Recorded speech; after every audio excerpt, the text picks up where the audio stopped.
அதிமுக முன்னாள் அமைச்சர் எஸ்.பி. வேலுமணி மகனின் திருமண வரவேற்பு விழாவில் அதிமுக பொதுச் செயலாளரான எடப்பாடி பழனிசாமி கலந்து கொண்டார்.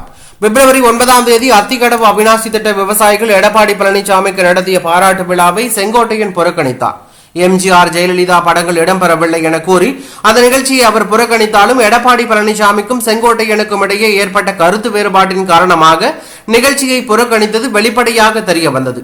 இதனைத் தொடர்ந்து எடப்பாடி பழனிசாமி பங்கேற்கும் கட்சி நிகழ்ச்சிகளிலும் பங்கேற்பதை செங்கோட்டையன் தவிர்த்து வந்தார் என்றுதான் சொல்ல வேண்டும்.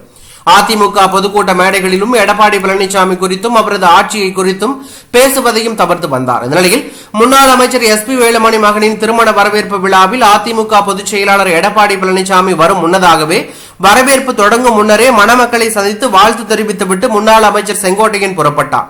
இந்நிலையில் எடப்பாடி பழனிசாமியை செங்கோட்டையன் புறக்கணித்து வருவதால் அவர் கட்சியிலிருந்து விலகக்கூட வாய்ப்புள்ளதாக தகவல் வெளியாகி பரபரப்பையும் அதிர்ச்சியும் ஏற்படுத்தியுள்ளது.